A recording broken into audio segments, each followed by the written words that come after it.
Russia میں جو سازشیں کی گئی اس پر جو پچھلے ایپیسوڈ میں آپ کو بتایا گیا تھا کہ اگلے ایپیسوڈ میں اس پر بات ہوگی، اس سے پہلے حضرت پیر صاحب دامت برکاتہم نے سمرقند کے تاریخی شہر کے بارے میں کچھ معلومات دی ہے۔ حضرت فرماتے ہیں کہ یہ شہر شاہراہ ریشم پر قائم ہے، لیکن جب نئے سمندری راستوں کی وجہ سے اس شاہراہ کی افادیت ختم ہو گئی تو سمرقند بھی فراموش راستوں میں گم ہو کر رہ گیا۔ تاریخ کی کتابوں میں لکھا ہے کہ 1850 عیسوی تک 4 صدیوں میں صرف 2 یورپی سمرقند پہنچنے میں کامیاب ہوئے تھے۔ سمرقند کے ایک طرف زرفشاں دریا ہے اور 3 اطراف میں تیسین سیشین پہاڑوں کا سلسلہ ہے۔ پہاڑ کے درے میں سے گزر کر اس شہر میں داخل ہونے کا اپنا مزہ ہے۔ کہا جاتا ہے کہ سمرقند 2500 سال سے بھی پرانا شہر ہے۔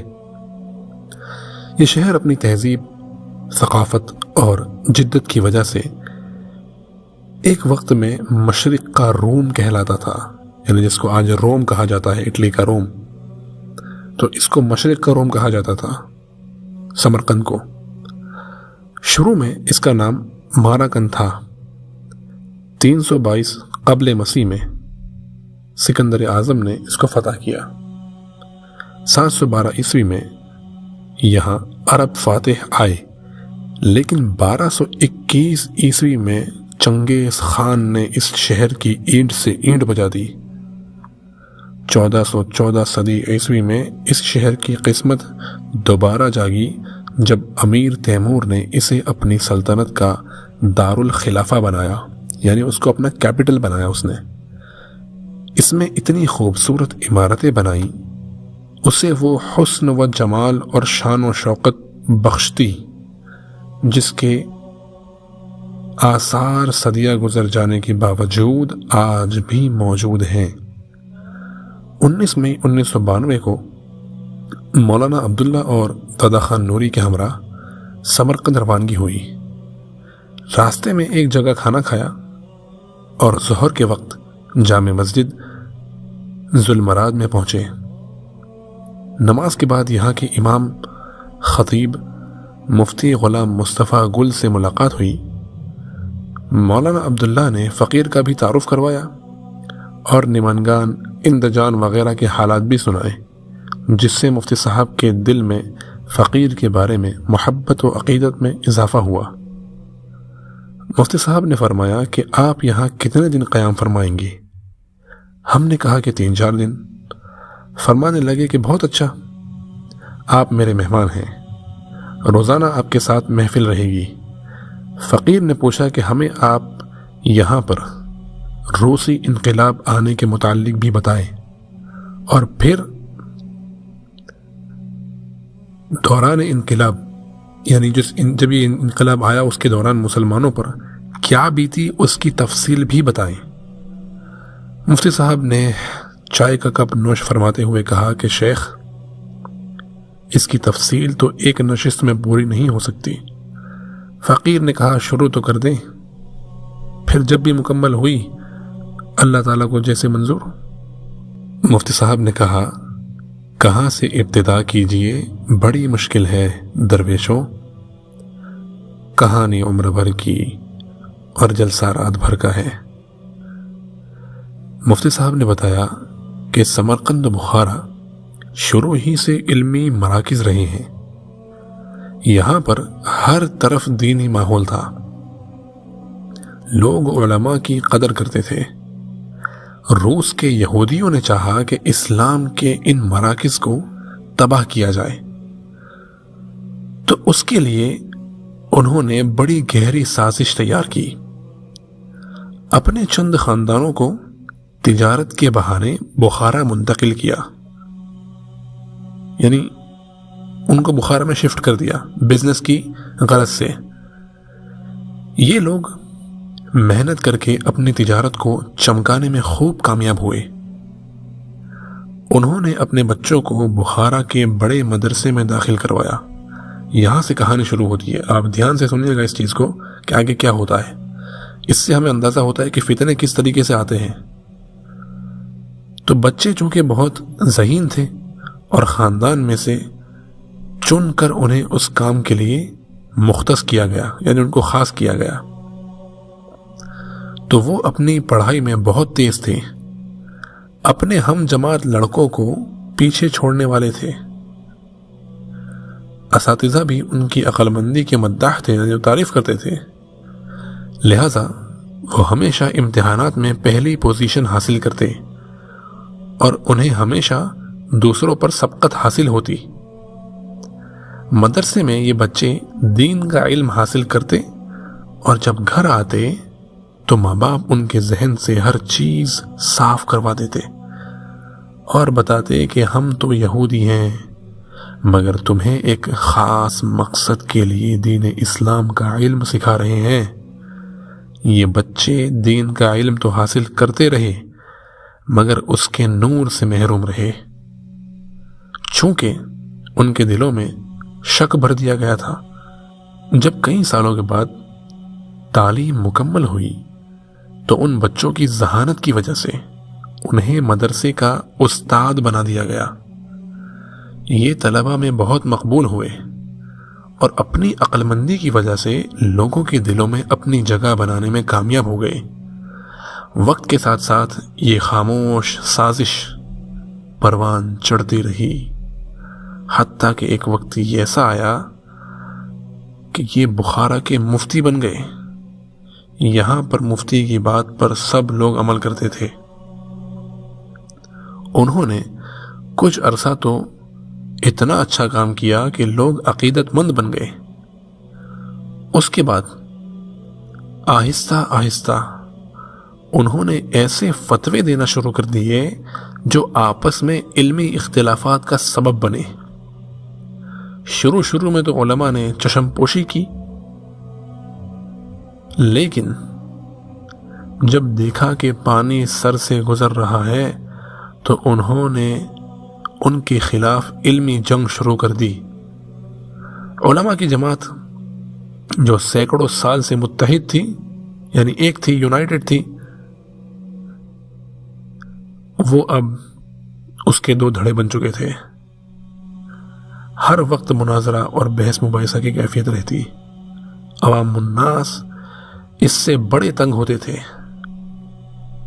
حتیٰ کہ ان کے دلوں سے علماء کا احترام جاتا رہا۔ انہوں نے علماء سے ہٹ کٹ کر اپنی زندگی گزارنی شروع کر دی۔ معاشرے میں اتحاد و یگانگت، یعنی یکجہتی، اتحاد جو ہوتا ہے آپس میں ایک ہو کر رہنا،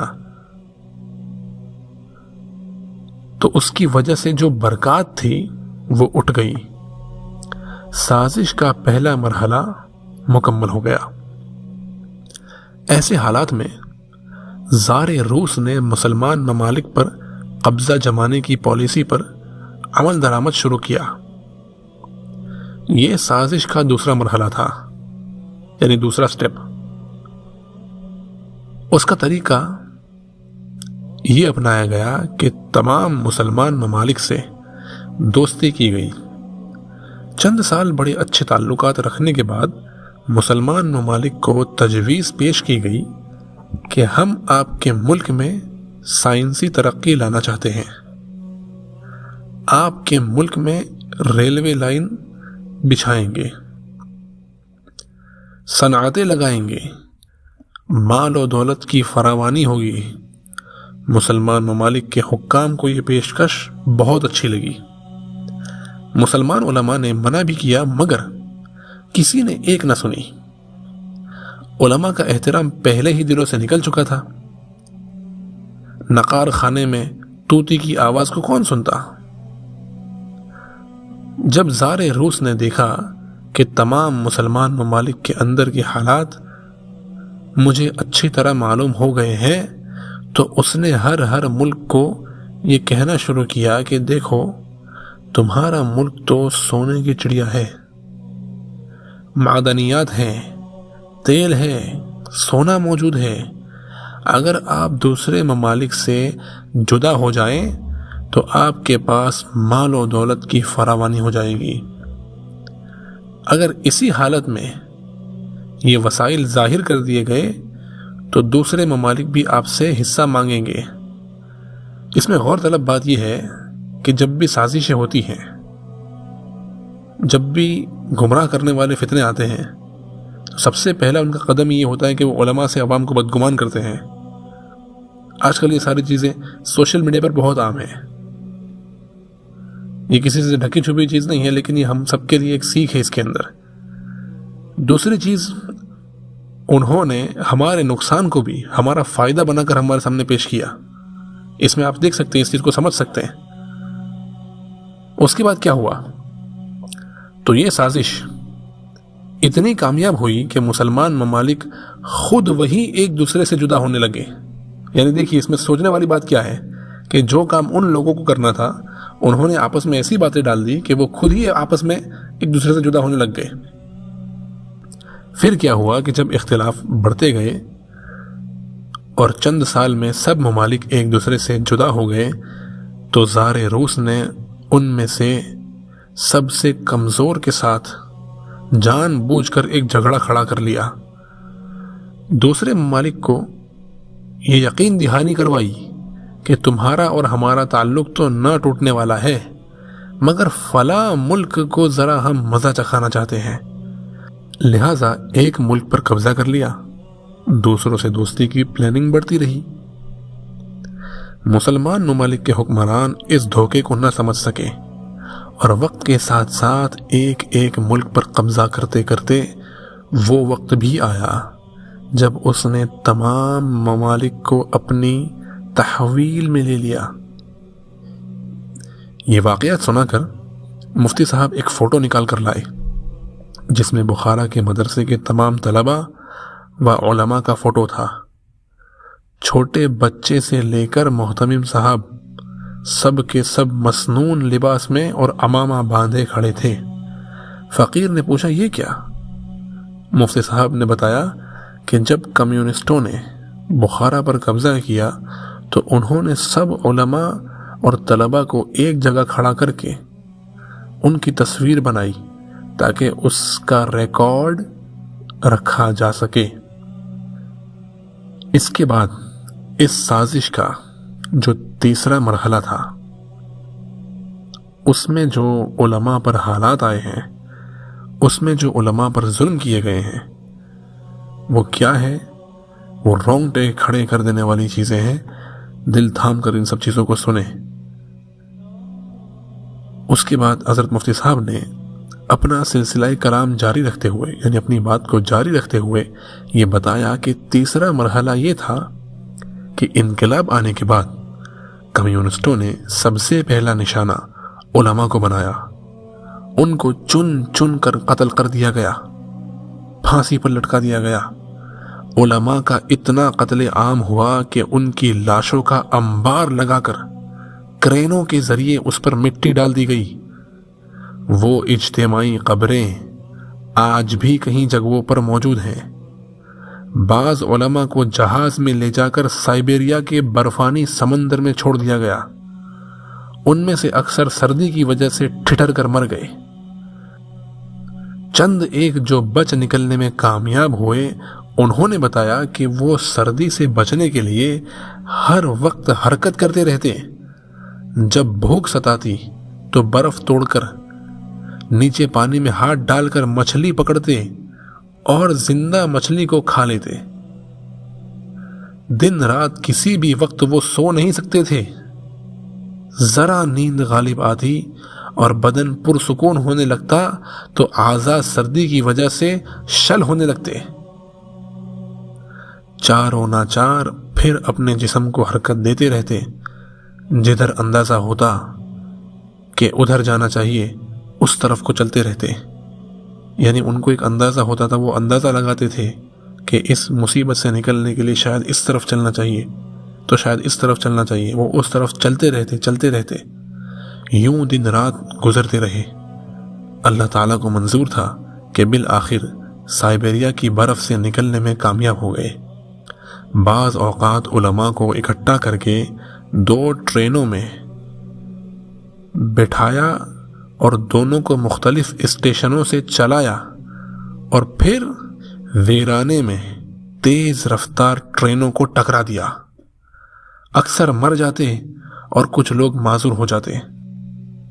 پھر بہتان بھی علماء پر لگایا جاتا کہ انہوں نے تخریب کاری کی ہے، ان پر سختی اور زیادہ کی جاتی۔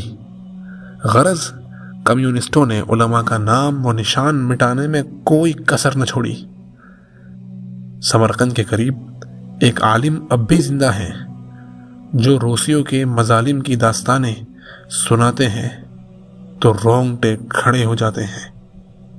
انہوں نے بتایا کہ ایک برتن میں ان کا ہاتھ منہ دھلایا جاتا، پھر ان کے سامنے پانی پھینک دیا جاتا اور اسی برتن میں کھانا ڈال کر کھانے کے لیے دیا جاتا تاکہ ان کی طبیعت میں کراہت ہو اور کھانا بھی نہ کھا سکے۔ رہنے کے لیے چھوٹی سی جگہ دی جاتی تاکہ نہ بیٹھ سکے نہ لیٹ سکے نہ پاؤں پھیلا سکے۔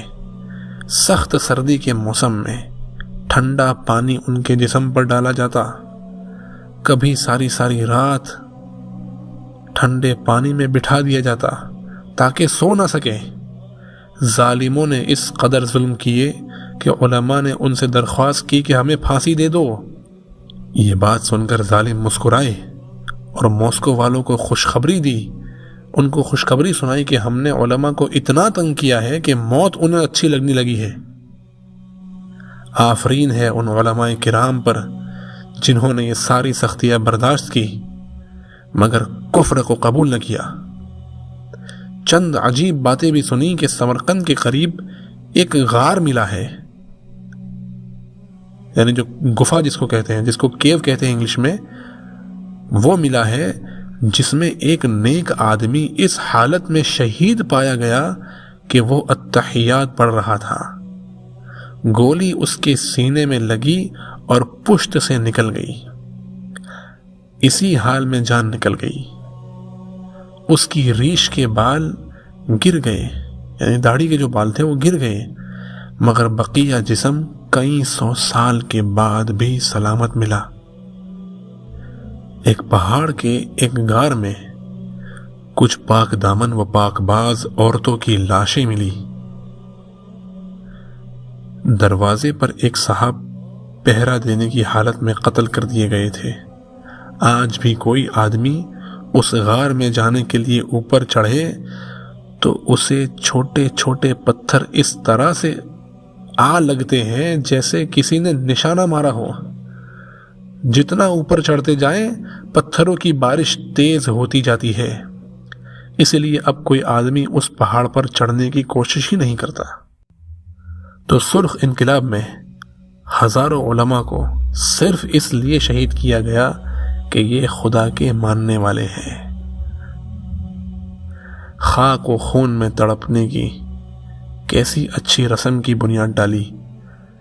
ان عاشقان پاک فطرت پر اللہ تعالیٰ کی ہزاروں رحمتیں ہوں۔ ان تمام چیزوں کے بعد چوتھا مرحلہ، چوتھا سٹیپ یہ تھا کہ علماء کے وجود کو اپنے زعم میں، یعنی اپنے خیال میں ختم کرنے کے بعد چوتھا مرحلہ یہ تھا کہ اسلام کو لوگوں کی زندگیوں سے ختم کر دیا جائے۔ اس لیے انہوں نے نہ صرف قرآن اور اس کی تعلیم پر پابندی لگائی بلکہ قانون بنایا کہ عربی اردو رسم الخط میں لکھی ہوئی کوئی عبارت یا کتاب کا صفحہ کسی گھر سے نکل آیا تو اس گھر کے سب لوگوں کو پھانسی کی سزا دے دی جائے گی۔ لوگ اپنی جان کے خوف سے دینی تعلیم سے بالکل محروم ہو گئے۔ ازبک اور تاجک زبان کے حروف ابجد عربی سے ملتے تھے، انہوں نے ان کو بھی بدل ڈالا اور روسی زبان کو مسلط کر دیا تاکہ ان کی آنے والی نسلیں دینی علم سے محروم ہو جائیں۔ عورتوں کو سر پر کپڑا لینے سے روکا جاتا۔ اسکول کالج جانے والی بچیاں اگر سر پر کوئی کپڑا لیتی تو پولیس والے ان کو بازار میں کھڑا کرتے اور سر سے کپڑا اتار لیتے پھر اگر ان کے بال لمبے دیکھتے تو قینچی سے بال کاٹ دیتے۔ لوگوں کو یہ تعلیم دی جاتی کہ مذہب افیون کے نشے کے مانند ہے۔ خدا نے انسان کو پیدا نہیں کیا بلکہ انسان نے خدا کے تصور کو پیدا کیا ہے۔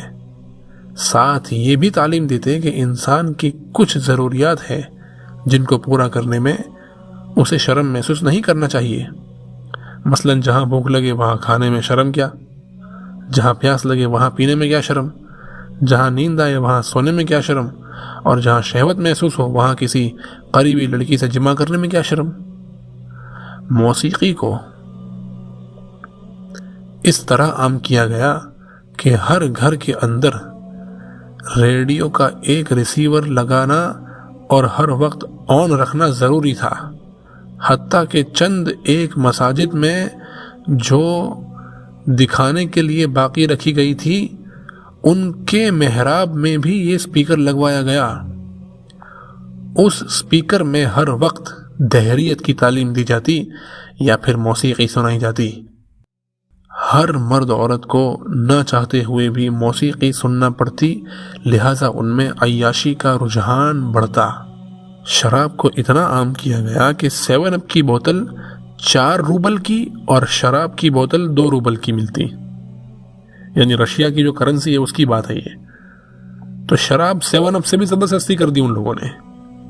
عام لوگ مجبوری کی وجہ سے 7 اپ کی بجائے شراب پیتے۔ شراب اس لیے عام کی گئی تاکہ شرم و حیا معاشرے سے ختم ہو جائے، لوگوں کے ذہن سے دین کا نام و نشان ختم ہو جائے۔ سور کے گوشت کو عام کر دیا گیا تاکہ حرام گوشت کھانے سے بے حیائی پیدا ہو۔ چنانچہ بھنا ہوا گوشت اتنا سستا کہ لوگ کباب کھانے کے عادی بن گئے۔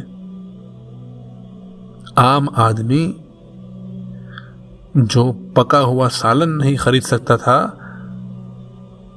وہ سیخ کباب وغیرہ لے کر روٹی سے کھا لیتا، اور یوں اس کے جسم میں حرام سرایت کرتا۔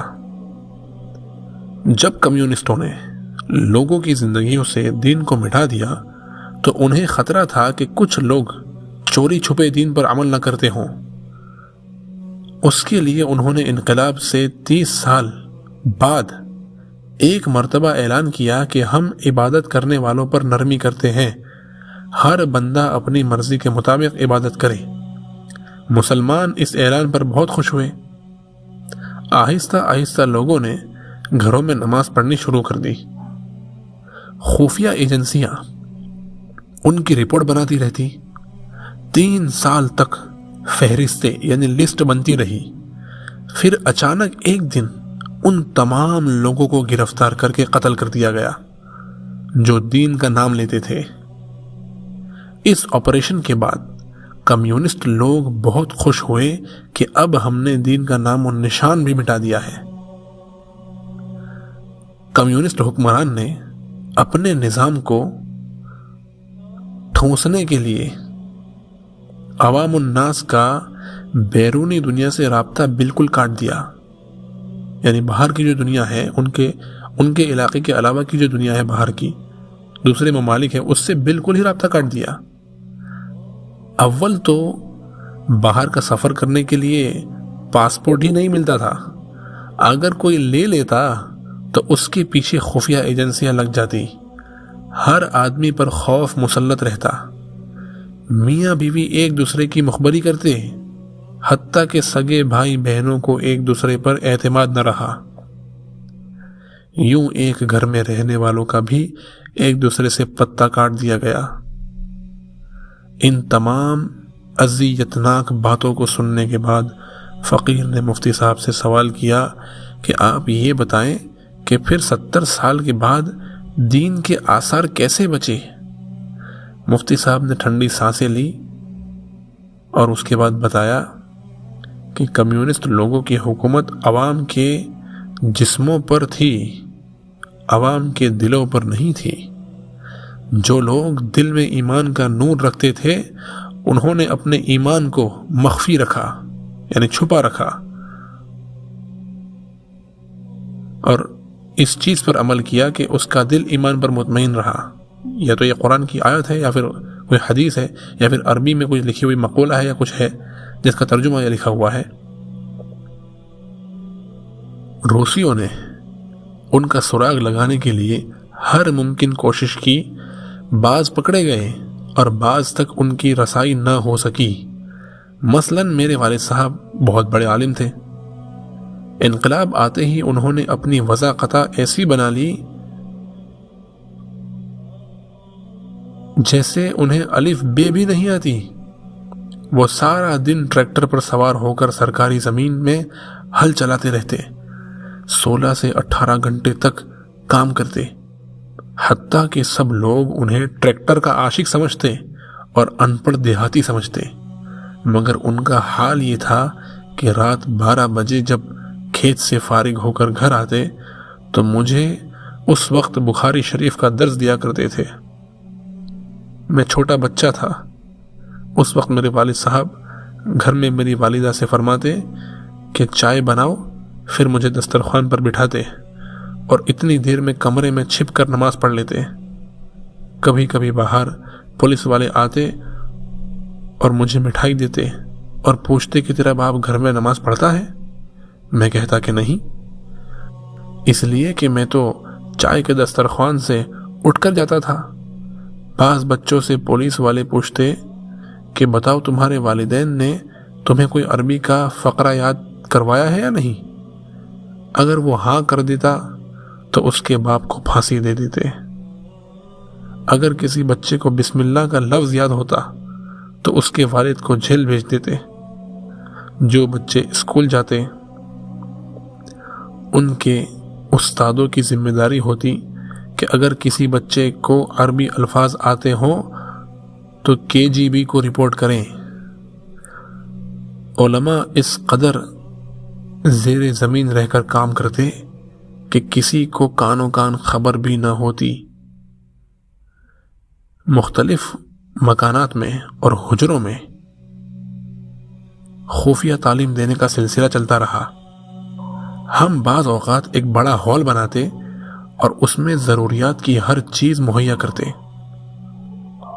پھر اس کے گرد دوسرے کمرے بناتے، یعنی اس کے آس پاس، اور اس ہال کمرے کو اتنا ساؤنڈ پروف بناتے کہ آواز باہر نہ جا سکتی۔ ایک کمرے سے ایک ہال کمرے کا دروازہ تھا۔ استاد اپنے بچوں کو لے کر ہال میں داخل ہو جاتا تو ہم اس کے دروازے کو لکڑی اور کیلوں کے ذریعے پکا بند کر دیتے، آگے الماریاں رکھ دیتے، پھر اس کمرے میں شراب کی بوتلیں اور چند ننگی تصویریں رکھ دیتے۔ پولیس والے جب گھر کی تلاشی لیتے تو شراب والے کمرے کو دیکھ کر سمجھتے کہ یہ کمیونسٹ لوگ ہیں، ان کا دین سے کیا واسطہ، وہ خوش ہو کر چلے جاتے۔ انہیں کیا پتا کہ جہاں وہ کھڑے ہوتے تھے وہاں سے چند میٹر پر بچے اپنی معصوم زبانوں سے اللہ کا قرآن پڑھ رہے ہوتے تھے۔ ہم استاد اور بچوں کو بعض اوقات 6 مہینوں کے بعد باہر نکالتے۔ بعض بچے اندر جاتے وقت قرآن کا لفظ نہیں جانتے تھے، لیکن جب باہر نکلتے تو قرآن پڑھنا سیکھ چکے ہوتے تھے۔ مسلمان عورتوں کی بڑی قربانی ہوتی کہ وہ اپنے بیٹے کو جب ہال میں بھیج دیتی تو خود گھر کے صحن میں ہوتی، مگر 6 مہینے تک اپنے بچے کی شکل نہیں دیکھ سکتی تھی۔ ہمارے لوگ فرزانے ہوتے تو دین سے خالی ہو جاتے، مگر یہ لوگ تو دیوانے تھے، لہذا اللہ تعالیٰ نے ان کا دین سلامت رکھا۔ لوٹ آئے جتنے فرزانے گئے، تاب منزل صرف دیوانے گئے۔ مفتی صاحب کی طویل گفتگو سن کر اتنا مزہ آ رہا تھا کہ جی چاہتا تھا کہ وہ اور بھی باتیں سنائیں، مگر وہ بول بول کر تھک چکے تھے۔ فرمانے لگے کہ باقی تفصیلات آئندہ ملاقات پر مؤخر کرتا ہوں۔